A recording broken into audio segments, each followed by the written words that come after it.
Voilà, un petit film pour ce jingle qui va arriver dans quelques instants, pour vous permettre de rentrer dans les coulisses.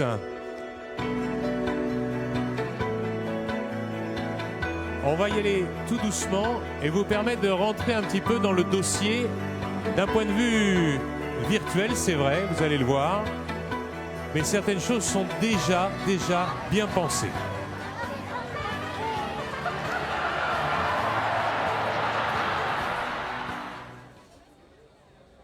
Ravi d'être avec vous. Tout de suite, je vais vous présenter les différents intervenants de ce soir. Le sénateur président du Conseil général du Val-de-Marne, M. Christian Favier, à mes côtés. Bonsoir. Il y aura aussi le directeur général adjoint de l'EPA Orsa, Orly, Rungis, Seine-Amont, Yannick Lemeur, que l'on verra tout à l'heure, qui interviendra. Mais à mes côtés et à côté de M. Favier, on va retrouver le directeur de l'aéroport Paris-Orly, M. Franck Méred. Bonsoir. Bonsoir. Il y aura le président d'Euromédia France, on a fait allusion à lui tout à l'heure et aux images du top 14, c'est Bernard Chaussegros, merci d'être avec nous. Bonsoir. Le président directeur général de l'Eurich, Madame Agnès Parmentier, bonsoir. Bonsoir. Bienvenue. Et puis, je vous le disais, le directeur général adjoint de l'EPA Orsa, Orly, Rungis, Seine-Amont, donc Yannick Lemeur, qui est avec nous. Alors, ma première question va au sénateur, au président du Conseil général du Val-de-Marne. Quel est le sens de cette candidature? Écoutez, quand la Fédération française de rugby a décidé de prendre cette décision de construire donc un stade de rugby pour assurer de bonnes conditions pour l'exercice évidemment de l'activité de l'équipe de France de rugby, nous avons pensé que notre département était tout désigné pour pouvoir accueillir un tel équipement. Pourquoi? Parce que déjà sur ce territoire, il y avait un développement en cours très important. Et puis, on a tout de suite, évidemment, imaginé que l'arrivée de ce grand stade de rugby serait évidemment un accélérateur formidable pour la mutation qui est actuellement en cours, et notamment sur le secteur que nous avons choisi, qui est ce secteur d'Orly, Rungis, Seine-Amont, et plus particulièrement donc, sur le site de Thiais-Orly, donc vraiment à proximité de la 86, et sur un territoire sur lequel d'ores et déjà nous avions déjà commencé à travailler très activement, notamment dans le cadre donc, de l'établissement public d'aménagement qui a été créé il y a quelques années maintenant pour justement redynamiser ce secteur. Donc il y avait vraiment là un lieu tout à fait désigné qui pouvait donner un signe, je crois, très important également de ce qu'est aujourd'hui le département du Val-de-Marne, c'est-à-dire un territoire qui porte beaucoup de projets, beaucoup d'ambitions, et on pense évidemment que le rugby était tout à fait le sport tout désigné justement pour porter aussi cette ambition pour nous. De plus en plus de valeurs, on parle d'une culture, en parlant du sport rugby, il y a une culture autour du rugby et bien entendu cette convivialité qui peut amener énormément de choses. Absolument, d'autant que bon, on est dans un département où justement ces valeurs de rugby que chacun connaît bien et qui se traduisent aussi par beaucoup de fraternité, beaucoup de solidarité aussi. C'est aussi quelque chose qui marque assez fortement ce territoire. Parce que le territoire du Val-de-Marne est aussi un territoire qui a souffert, il faut le dire, comme d'autres d'ailleurs, mais de désindustrialisation à une époque, et qui aujourd'hui a essayé de rebondir, a essayé de réagir par rapport à cette situation-là, et en se donnant le maximum d'atouts, notamment du point de vue du développement de ses réseaux de transport, ou en se donnant aussi des moyens, on le voit avec l'Agence de développement économique, pour permettre le développement économique du territoire. Et nous pensons évidemment que le rugby et l'arrivée du stade de rugby, ça sera cet élément qui va aussi contribuer à cette dynamique. Et il faut reconnaître que depuis que nous avons posé cette candidature, que nous avons travaillé, eh bien, on a été très très surpris par l'enthousiasme que ça a soulevé. L'adhésion des entreprises d'abord, on le voit d'ailleurs ce soir. On m'a annoncé juste au début du débat, on n'est pas encore à la fin de la soirée. Écoutez bien, on était à 453 tout à l'heure. On est à 468. 468. Encore un petit effort. Je voudrais qu'à la fin du débat, voilà, c'est marqué. 468. Je voudrais qu'à la fin du débat, on ait les entreprises qui manquent. Donc faites vite. Oui, c'est un signe tout à fait formidable donc, de l'intérêt que portent les milieux économiques également donc, à l'arrivée de ce stade. Et ça s'est fait en quelques semaines également. Donc, et par ailleurs, cet enthousiasme touche aussi la population plus largement, puisqu'on a lancé une petite carte de soutien donc, à la réalisation du grand stade. On a reçu des milliers et des milliers de réponses, donc c'est quelque chose de très, très fort. On voit par exemple les étudiants en éducation physique qui sont à l'université de Créteil, au STAPS de Créteil, qui se mobilisent également pour cela. Et puis des clubs de rugby qui multiplient des initiatives également en soutien. Donc sans qu'on ait vraiment une adhésion populaire derrière le projet. Absolument. Très fort. Alors, ce projet, le vote sera fait le 26 juin prochain par la Fédération française de rugby. Yannick Lemeur, on va savoir un peu où on en est techniquement parce qu'on avance et on est dans la, on va le dire, dernière ligne droite. Hein. C'est effectivement le dernier mois de travail pour la candidature qui a été engagé il y a maintenant 15 mois, avec une décision importante en décembre de la fédération qui a retenu ce site comme finaliste, et puis un travail très appuyé, très rigoureux, très précis de négociation avec la fédération depuis le début de cette année pour définir les conditions de son installation sur le site de Thiais, puisque nous avons rapidement compris, enfin nous l'avions déjà compris, mais nous avons eu la confirmation de la force de négociation de la fédération française qui cherche en fait un site pour s'installer, mais aussi un modèle économique. Et ce que nous faisons valoir aujourd'hui à la fédération, et le dernier mois qui est devant nous est assez déterminant, c'est la capacité du site à proposer à la fédération des conditions de son enrichissement à travers un projet urbain, à travers un projet immobilier et à travers la capacité que le site offre, à travers les flux qui sont présents autour de l'aéroport, autour de Belle-Épine, d'avoir dans ce lieu une adresse sans risque en termes commerciaux, ce qui dans les moments que nous traversons économiquement est quand même pas une mince affaire, et avoir la capacité de développer et le rugby et des activités commerciales qui lui permettront de s'enrichir et de trouver des ressources pour financer l'activité de rugby grâce au stade. Alors, toutes les entreprises qui sont là, dont la plupart ont adhéré, d'autres vont encore le faire, est-ce qu'on peut suivre le développement justement du dossier technique quelque part ? Alors nous avons un site internet sur lequel nous donnons très régulièrement des nouvelles de l'état d'avancement de la démarche que nous poursuivons. Nous sommes aujourd'hui dans une phase un peu intime, si je peux m'exprimer de la sorte, avec la FFR, puisque nous finançons l'accord cadre. L'accord cadre est le document qui, lorsque le site aura été déclaré lauréat fin du mois de juin par l'Assemblée générale de la FFR, donc cet accord cadre est le document qui fixera les engagements du territoire, du département, des communes et des établissements publics et les engagements de la française de rugby. Ce sur quoi nous travaillons aujourd'hui, et dans ce sens, la présence des acteurs économiques est un vecteur totalement déterminant pour la crédibilité du stade dans le Val-de-Marne.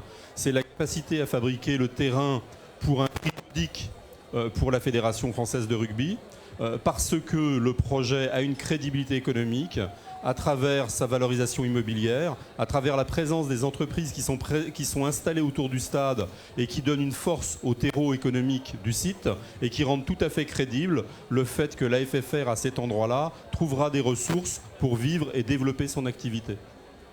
Merci pour ces explications. On reviendra bien entendu sur le débat. Les entreprises sont derrière, on l'a vu, le projet. Et il y a un aéroport qui est à 1 km de ce stade, de ce futur stade, on le souhaite en tout cas, qui a adhéré, vous me l'avez dit, Monsieur Mered, tout de suite quasiment. Il y avait même quand il y avait encore beaucoup de candidats, ce n'était pas toujours évident. Et vous avez, vous, dit, ce projet nous convient, c'est celui qu'on veut soutenir. Au niveau d'aéroports de Paris, avec nos différents aéroports, on est présent sur tous les départements franciliens. Donc, on a fait le choix pas facile, pour moi facile mais pas simple pour une entreprise, de se dire quand il y avait encore 10 candidats, il y a un site qui est le meilleur. Le meilleur parce que très bien placé, à côté d'un gros système de transport qu'est l'aéroport, plus les transports terrestres, plus le Grand Paris, à côté d'un terrain économique actif, hein, on a Rungis, la Silic, pas mal d'acteurs, c'est un terrain dynamique, et juste à côté de Paris. Une grande infrastructure pour des événements, il faut que ce soit proche aussi de ses clients, des clients pour le sport, mais des clients pour d'autres événements. On est très bien placé, on est dans un système actif, proche de Paris et très bien desservi. Donc un très beau site, un site aussi qui a vocation, je pense, à dynamiser encore plus ce territoire et faire un pôle pour l'Île-de-France. C'est ce que j'allais dire, on le voit à l'avancée notamment des liaisons. Les liaisons, ça va être d'une importance capitale. La gare TGV, c'est vrai, la ligne 14 qui est prolongée. Tout cela va servir à la fois vous, l'aéroport, mais aussi toutes les entreprises pour se développer justement sur ce territoire. On est un territoire actif avec la ligne 14, un train toutes les 80 secondes. à un quart d'heure de Paris. On a les avantages de Paris intramuros et les avantages d'être juste à l'extérieur avec plus d'espace, tout en ayant un terrain très dynamique. Et ça, avec le club entreprise et l'agence de développement, très tôt, on s'est dit entre entreprises, mais on trouve que ce projet est bon, pourquoi ne pas le dire plus fort, pourquoi ne pas essayer de réunir autour de nous des entreprises pour le soutenir aussi. C'est bien de se le dire en petit comité, c'est encore mieux de le partager. Et on avait cette conviction, cette passion qu'on retrouve dans le rugby, qui était celle des entrepreneurs, de se dire mobilisons-nous aussi pour le partager avec le club entreprise, rejoignez-nous. Si on croit en un projet, il faut le dire, il faut s'engager. Et des grands projets comme ça, on en voit tous les 20 ans peut-être, et encore. C'est le projet qu'on aura sur ce territoire. On a l'occasion, la chance de le vivre, faisons le maximum pour l'emporter. Alors dans ce cadre-là, et justement toujours dans les études techniques, la candidature, vous êtes allé voir ce qui se passait au Millennium de Cardiff, qui est un grand stade, vous le savez, qui avait accueilli notamment la finale de la Coupe du Monde de rugby il y a de cela quelques années. Et surtout, ce stade vit énormément et a permis de développer beaucoup de choses. Donc c'est le directeur général que vous avez rencontré là-bas qui nous a laissé ces quelques mots. On va l'écouter, si vous voulez bien. C'est tout de suite sur vos écrans. Écoutez bien, et c'est traduit en français, bien sûr, sur l'écran. Regardez. The Millennium Stadium is owned and managed by the Welsh Rugby Union. There was a need to build a stadium with a capacity over 70,000, and we have 74,500 seats. It is in a city centre, and therefore all the hotels, the bars, the restaurants and travel facilities are very close. This is a palletised pitch system. The easiest way to explain it is there are 7,500 1.2 square meter boxes underneath your feet. Voilà, il y a énormément de choses, hein, bien entendu. Ce n'est pas qu'un stade. Hein, il faut le faire vivre, ce stade. Alors, Madame Parmentier, vous étiez aussi de ce voyage. Vous avez écouté ce qui se passait avec le directeur général. Quelles ont été vos réactions après notamment ce voyage et puis même avant, lorsque vous avez décidé de vous intéresser à cette candidature? En fait, je suis élue de la Chambre de commerce depuis la dernière mandature et j'ai en charge, en l'occurrence, la dynamique des réseaux du Val-de-Marne. Donc, forcément, quand le club Thierry Orly Rugby Entreprise s'est mis en place, ça s'inscrivait dans ce que l'on fait à la Chambre, puisqu'en fait, on s'est rendu compte qu'il y avait beaucoup d'entreprises dans différentes collectivités, dans différentes villes du Val-de-Marne, et qu'en fait, ces entrepreneurs ne se connaissent pas. Donc, à la Chambre, on s'est dit que ça serait bien de créer un club qui va regrouper les différents adhérents des différents clubs du Val-de-Marne. Donc, ça s'inscrit complètement dans cette dynamique de rencontres et de business club, en fait. Il faut appeler un chat un chat. C'est ça. Donc, a fortiori, autour d'une manifestation sportive, d'un esprit sportif, avec la dynamique, l'optimisme que ça génère, c'était évident que je devais m'engager dans le soutien et faire en sorte que les autres élus de la Chambre de commerce et d'industrie de Paris puissent adhérer au club d'entreprise de Thierry Orly.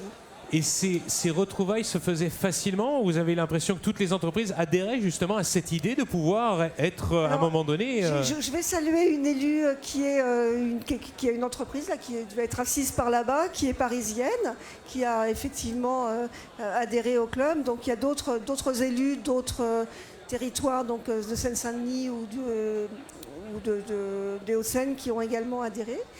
Ça serait bien qu'il y en ait d'autres qui arrivent encore, puisque 500 c'est bien, mais si on arrive à 600 c'est encore mieux. Pourquoi pas, voilà. 600, pourquoi pas. Donc faut se fixer des objectifs. Exactement. Faut être ambitieux. Le ciel est la limite. Le ciel doit être la limite et pas plus. Donc moi, ce qui m'a particulièrement interpellée à Cardiff, c'est effectivement ce stade en ville.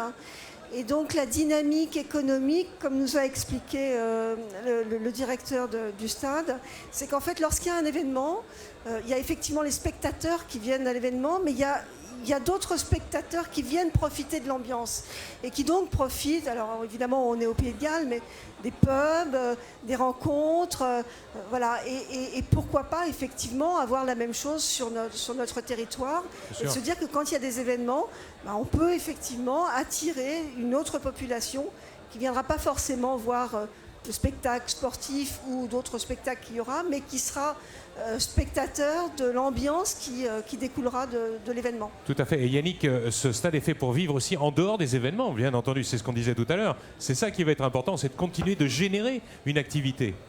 Oui, c'est l'un des enjeux importants de la construction de ces grands équipements contemporains qui ne sont plus des stades, qui sont des grands immeubles économiques, des grands immeubles de production de valeur, où il s'agit de faire un centre de congrès, d'y faire des foires, d'y accueillir des entreprises en séminaire, d'y faire aussi du spectacle et d'y faire pour 12 à 14 soirées ou après-midi par an des matchs de rugby. Et cette dimension-là est vraiment déterminante dans la candidature et dans le choix de Thierry Orly, puisque autant nous pouvons penser qu'il est possible de remplir des stades pour faire des matchs de rugby peut-être un peu partout en France, autant la dimension spectacle, la dimension initiative d'entreprise, la dimension congrès ou la dimension foire a besoin d'une connexion au réseau et d'une accessibilité de premier rang, a besoin d'une liaison à l'aéroport international de premier niveau, et le site sur lequel le Conseil général, les 4 villes et l'établissement public proposent à la Fédération de s'installer a cette qualité-là. On peut donc imaginer que la dimension du modèle économique de la Fédération qui se penche sur les 50 à 100 ans d'avenir du rugby qui sont devant nous, s'intéresse beaucoup à la capacité de ces autres activités à être rentables. Monsieur Méred, vous étiez aussi du voyage, hein. Vous avez été aussi séduit un peu par ce qui se passait là-bas, non? Alors, très séduit, c'est un outil extraordinaire. J'ai posé la question au patron du stade, c'est quoi votre principal regret? Et le principal regret qu'il avait, c'était d'être mal desservi par rapport à l'aéroport. Puisque pour attirer de grands événements, il faut aussi pouvoir drainer au-delà d'autres villes, voire à l'étranger.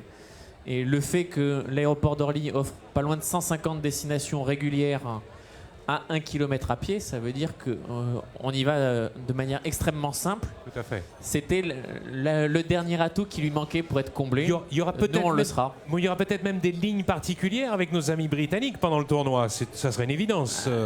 L'avantage d'un aéroport, c'est qu'on peut ouvrir et refermer des lignes en fonction du besoin. S'il y a un événement exceptionnel avec une destination particulière, il y a des vols particuliers pour ça. Et sur des très grands événements, moi je l'ai connu par le passé, c'est toute une logistique de permettre à des milliers, voire dizaines de milliers de supporters qui peuvent venir de très loin, de les relier entre l'aéroport et le stade. Et là, on sait, avec 1 kilomètre, c'est l'idéal pour l'organisateur d'un stade et pour un aéroport. Ça lisse les pointes, les gens arrivent tranquillement. On peut y aller pas de rush, voilà, tout à fait. Pas d'attente. Non, exactement. On imagine effectivement tout de suite que ça va être un vrai bonheur que de marcher vers le stade. Juste 1 kilomètre, c'est rien du tout. Bernard, on va revenir au côté technique. On en parlait tout à l'heure et François Charles le disait, c'est d'une importance capitale que le stade puisse accueillir justement des emplacements pour les caméras, pour les médias, et que tout soit déjà en place avant que les sociétés de production arrivent, sinon ça coûte une fortune. Hein. Alors, bien sûr, en fait, ce qui est important aujourd'hui d'imaginer, c'est qu'un stade, c'est devenu un lieu de spectacle.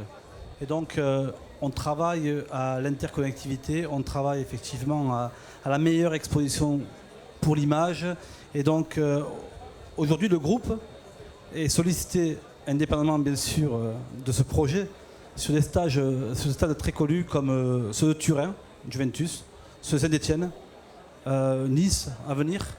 Pourquoi? Parce qu'en fait, on a quand même une expérience justement de la captation d'image, car, je vais peut-être le rappeler, mais le groupe est historiquement le partenaire du rugby, puisqu'en fait, on a commencé très tôt avec le tournoi des Nations, et nous avons fait toutes les Coupes du Monde. Nous sommes le prestataire audiovisuel du Top 14 et de la Super D2. Donc évidemment, ce projet était pour nous une aubaine, bien sûr, mais ce que je tenais à souligner en fait, c'est que on s'est aussi intéressé à ce projet parce qu'en fait, c'est un projet fédérateur. ce département est un département dynamique. Les acteurs du département, certes, mais surtout les collectivités. Je ne le dis pas parce que le président du conseil est près de moi, mais je le pense sincèrement. Il y a une vraie volonté de rendre ce département actif. Et on est proche de Paris. Et là, en l'occurrence, c'est vrai qu'il y a beaucoup d'entreprises, mais on se parle très peu. Moi, j'ai fait connaissance de monsieur, alors qu'en fait, on n'est quand même pas très loin, à l'occasion, bien sûr, de ce projet. Ce projet est fédérateur, il va être porteur parce que tout le monde s'y implique. Vous avez d'ailleurs noté qu'il y avait 468 entreprises. Peut-être qu'à la fin de l'interview, on en sera à 500, voire 600. Pourquoi pas, effectivement. Mais en tout état de cause, c'est un projet fédérateur. Et nous sommes une entreprise val-de-marnaise depuis très longtemps, parce que la SFP est historiquement à Brie-sur-Marne depuis 1974, je crois. Oui. Donc aujourd'hui, bien sûr, on a évolué dans nos métiers de captation. Mais vous n'étiez pas sollicité avant, vous n'étiez pas sollicité sur les projets, sur les moyens techniques à mettre en œuvre. Là, maintenant, ça devient le cas. Voilà, absolument. Voilà. Le métier évolue, et comme les lieux sportifs deviennent des lieux de spectacle, naturellement, en fait, on fait appel à nous et à nos compétences, et nos connaissances et nos expériences qui font qu'on amène un plus et dans le choix, bien sûr, des technologies, et puis surtout, en fait, dans le choix des emplacements pour effectivement avoir Parce que recréer un emplacement, on le voit dans plein de stades actuellement, on est obligé de recréer un emplacement, ça coûte très cher, et donc c'est pour ça que les coûts de production sont souvent absolument un peu délicats. Il faut toujours surtout penser en fait que les modes de consommation de l'image ont totalement évolué. Et bien évidemment, nous sommes à la base de la captation, donc on doit impérativement s'adapter à ça. Président, tout le monde est unanime, c'est unanime. Tout le monde est derrière le projet, quels que soient les votes qu'ils ont faits il y a quelques semaines, quels que soient les votes qu'ils vont faire dans quelques semaines, tout le monde est derrière.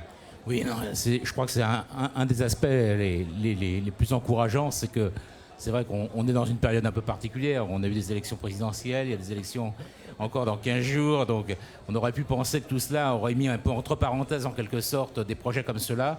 Or, même dans cette période, les maires qui sont de sensibilités différentes sur ce territoire ont continué de travailler ensemble et de travailler très activement. C'est-à-dire que toutes les semaines, les maires se réunissent, travaillent pour essayer avec l'établissement public d'aménagement, avec le département. Il y a une vraie volonté de réussir ce projet. Il y a une vraie volonté de réussir ce projet. Pour nous, on considère un peu que c'est une chance un peu historique pour un département comme le Val-de-Marne. À l'époque du Stade de France, on n'était pas prêt pour le faire. Mais on a vu l'impact, malgré tout, sur le territoire de la Seine-Saint-Denis. Et on s'est dit, si demain, il y a un projet de cette importance-là qui se présente, il faut à tout prix, évidemment, tenter notre chance et aller au bout du projet. Et l'engagement est quand même extrêmement important, je dois le souligner, parce que, bien évidemment, c'est un projet de la Fédération française de rugby. Donc, financièrement, la construction du stade repose d'abord sur la capacité de mobilisation financière de la Fédération française. Mais les collectivités, le département et les 4 communes se sont engagés à mettre à disposition le terrain. Or, le terrain ici, à proximité de la 86, c'est un terrain évidemment qui coûte cher, c'est normal. On est dans un lieu avec tous les atouts qui ont été évoqués, la proximité de l'aéroport. Et donc, c'est un engagement quand même très important des collectivités. Et on a effectivement fait nos comptes, fait nos projections pour voir si nous étions en capacité évidemment de pouvoir porter un projet comme celui-là. Donc, ce n'est pas une candidature, je dirais, de témoignage, c'est bien une candidature pour gagner. Et on a bon espoir, évidemment, que dans quelques semaines, la Fédération française fera ce bon choix. Pour l'instant, c'est toujours difficile, on ne peut pas dire. On avait vécu de mauvaises choses à Singapour il y a quelques années pour une candidature olympique. J'aimerais vraiment qu'on aille au bout du projet. Une dernière question, Yannick.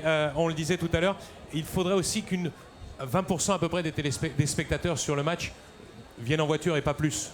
Tout le reste, généralement, c'est aussi important, ça. Il va falloir convaincre un peu tout le monde qu'on peut se déplacer en transport en commun. Il y a un chiffre clé dans cette candidature qui est le chiffre 40. 40% des 12 millions de franciliens sont à moins de 40 minutes en transport en commun de l'entrée du stade. Ça veut dire que l'opérateur qui s'installe à cet endroit-là pour faire du rugby, du spectacle, des foires, des congrès, est capable de capter 4 à 5 millions de franciliens dans des distances qui se pratiquent facilement. Le stade a aussi, par sa localisation, la qualité d'être très connecté au réseau de transport autoroutier. On a de part et d'autre du stade 2 doubles échangeurs qui font que celui-ci est accessible en automobile et en autobus, en autocar. Hein. Une grande partie des spectateurs de rugby viennent du sud-ouest en autocar. Donc on est très accessible aussi par ce mode de transport. Hein. Donc la vraie qualité de ce site, et dans ce contexte, le Grand Paris est déterminant, et la date d'ouverture de la ligne 14 aussi, puisque 2 gares de la ligne 14 sont de part et d'autre du stade, en plus de la ligne RERC qui est déjà présente, en plus de l'aéroport et de la future gare d'interconnexion TGV que RFF envisage de réaliser dans les années qui viennent. On a donc là une qualité de desserte de cet équipement-là qui est encore meilleure que le Stade de France. Merci. On va arriver en conclusion, quelques mots chacun, si vous voulez, parce qu'on va terminer ce débat. Moi, très rapidement, en fait, ce que je voulais compléter tout simplement, c'est que c'est vrai que ce lieu sera également un élément, bien sûr, fédérateur, mais sociologiquement important. Pourquoi ? Parce qu'en fait, les Val-de-Marnais vont se l'approprier. Ça sera leur équipement, indépendamment en fait des entreprises, bien évidemment. Mais là, en l'occurrence, tout le monde va participer et il y aura un endroit où on va se réunir. Aujourd'hui, c'est vrai que généralement en banlieue, on travaille, après on rentre à la maison. Là, en l'état, on a un vrai lieu où on va se réunir, où on va se retrouver. Et on pourra rester, vivre autour, profiter. Absolument. Un peu. Voilà. Parce qu'il y a beaucoup de choses qui seront créées autour, hein, des espaces verts. Ça ne sera pas uniquement... Ça va être piéton, bien entendu, mais il y aura aussi des espaces pour vraiment profiter. Monsieur Mered, un petit mot pour conclure. Les quelques mots, ça aura été pour moi l'occasion, à travers le club entreprise, d'apprendre à connaître mes voisins. On est un certain nombre de structures assez importantes, pas si loin les unes des autres dans le département. On n'a pas souvent l'occasion de se parler parce qu'on est dans des métiers différents. Et ce club entreprise nous a permis de découvrir aussi d'autres acteurs du département avec qui on peut finalement avoir des choses à faire ensemble. Bien sûr. Donc c'est aussi le début, à mon avis, d'une longue aventure qui ira bien au-delà du stade. Qui ira au-delà du stade. C'est votre avis aussi, Madame Varmentier, hein ? Oui, moi, d'un point de vue personnel, j'ai une entreprise qui est installée depuis 50 ans sur le Val-de-Marne. Je suis très enclavée, vraiment intra-urbain. Pour moi, c'est vrai que si l'opportunité du stade se crée, j'ai très envie de déplacer mon entreprise là-bas et de m'installer sur un territoire qui sera dynamique, de profiter de l'infrastructure, etc. Donc, il y a d'autres entreprises enclavées qui, je pense, se déplaceront pour libérer aussi un espace urbain. Parce qu'en centre-ville, c'est plus quand même fait pour l'habitat. Et voilà, on génère aussi des nuisances auprès des riverains. Donc, c'est bien de se déplacer. Et ça va dans la bonne mouvance, oui. Yannick, on vous laisse travailler parce que, on l'a dit, hein, dernière ligne droite, il faut continuer. Là, ce soir, ça va aller, mais demain, c'est retour au bureau. Hein. C'est pas nous qui travaillons le plus. C'est une équipe qui est mobilisée. Et un dernier clin d'œil dans cette dernière ligne droite, le dernier mois qui est devant nous. L'un des éléments forts de conviction vis-à-vis de Pierre Camus et de Serge Blanco, lors des différentes visites et des différents échanges qu'on a pu avoir, c'est la force du tissu économique du Val-de-Marne et la mobilisation des acteurs économiques, y compris des dirigeants d'entreprises, qui sont venus expliquer comment eux voyaient ce territoire, comment ils voyaient l'implantation de cet équipement et comment c'était un élément moteur et dynamique. Donc je pense que le dernier message, avant le choix favorable de la fédération de la fin du mois de juin, serait vis-à-vis des acteurs économiques qui sont dans cette salle. On sait que le monde du rugby est un monde sensible aux échanges, à la conviction. Il nous reste un mois pour que tous ceux qui sont dans la salle et qui sont convaincus de l'intérêt de cette démarche et de la nécessité de cet équipement à cet endroit-là, fassent ce qu'ils ont à faire auprès des dirigeants, des décideurs de la FFR pour que leur choix soit le bon. Avant de vous laisser le dernier mot, Président, je vais demander à la réalisation si on a le nombre d'adhérents à l'heure actuelle. On ne doit pas être loin. 497. Regardez le chiffre. 480. Il en manque 3. Alors on va les avoir. Il est faux, ces 3. Et je vais demander au secrétaire général du club entreprise. Il y en avait 15 en janvier. 50 une semaine plus tard, et ça va très très vite. Joël Guessot, qui est omniprésent. Joël, viens s'il te plaît. Viens dire quelques mots. Prends le... Entre Marc Maury et le président Favier, on savait que ce projet il était consensuel au niveau politique.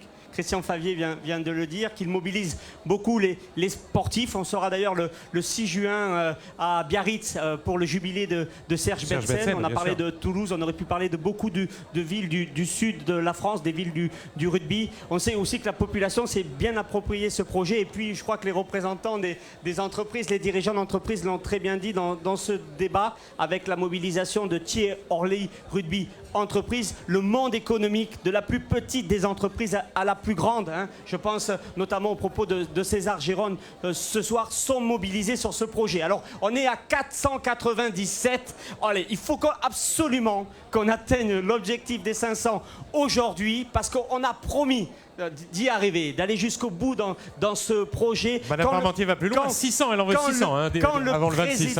Quand le président de la Fédération française de rugby est venu visiter le territoire, rencontrer les acteurs qui concourent au développement économique, on lui a dit qu'on lui amènerait la liste des 500, la preuve de cette mobilisation du monde économique. Allez, aidez-moi Marc, mais je pense qu'avec toutes les personnes, plus une, on me dit, mais je pense qu'avec toutes les personnes qui se mobilisent pour rejoindre le club des entreprises, on va arriver à 500 ce soir. Est-ce qu'il a été convaincant? Est-ce qu'on peut avoir un chiffre? Dites-moi oui, j'espère. Est-ce qu'il a été convaincant? Ceux qui n'ont pas encore adhéré, est-ce que vous êtes prêts à le faire? Je suis sûr que oui. Il y en a plein qui n'ont pas encore adhéré. On va y arriver à ces 500. Est-ce qu'on a un chiffre à la réalisation? Parce que ça va très très vite. On est toujours sur 497. Il nous faut 3, il nous faut 500. On les a les 500. Applaudir. Bravo. Dans les prochains jours, notamment dans des journaux, un journal local très connu et très diffusé, vous aurez la liste des 500 entrepreneurs, 500 dirigeants d'entreprises qui ont rejoint Thierry Rugby, qui soutiennent la candidature du Val-de-Marne. Et puis on ira porter, on verra de quelle manière on le fera, mais on ira porter cette liste de 500 membres au président et à Serge Blanco. Merci Marc. Ils seront très heureux. Président, rends le micro au président. Président, un mot de conclusion. C'est vrai que c'est un vrai plaisir de se retrouver justement dans cette ambiance qui est une vraie ambiance de rugby aussi. Hein, là. Non, c'est formidable effectivement de voir une telle mobilisation des entreprises, et je voudrais vraiment remercier très chaleureusement l'Agence de développement économique qui a joué un rôle très dynamique pour porter cette candidature, et on voit combien lorsqu'on a des projets fédérateurs, comme cela a été indiqué, mais des projets aussi qui sont vraiment des projets d'avenir, eh bien, on voit que le monde de l'entreprise répond présent. Et donc, à mon tour, je voudrais vraiment appeler toutes les entreprises présentes à contacter encore ou les fournisseurs, leurs sous-traitants, leurs clients, etc. Parce que c'est un véritable réseau, et je pense qu'on peut aller évidemment encore très au-delà de ces 500 entreprises. Et puis, simplement dire qu'au-delà du Val-de-Marne, ce stade, ça sera aussi le stade de la métropole parisienne. C'est-à-dire qu'on parle beaucoup aujourd'hui de la métropole, et je crois que bien ce grand stade moderne, effectivement, qui permettra bien d'autres activités d'ailleurs que les activités sportives, eh bien ça sera ce stade moderne auquel dont on sera fier demain dans notre pays, et je crois que ça sera un véritable élément de relance et de développement pour notre territoire.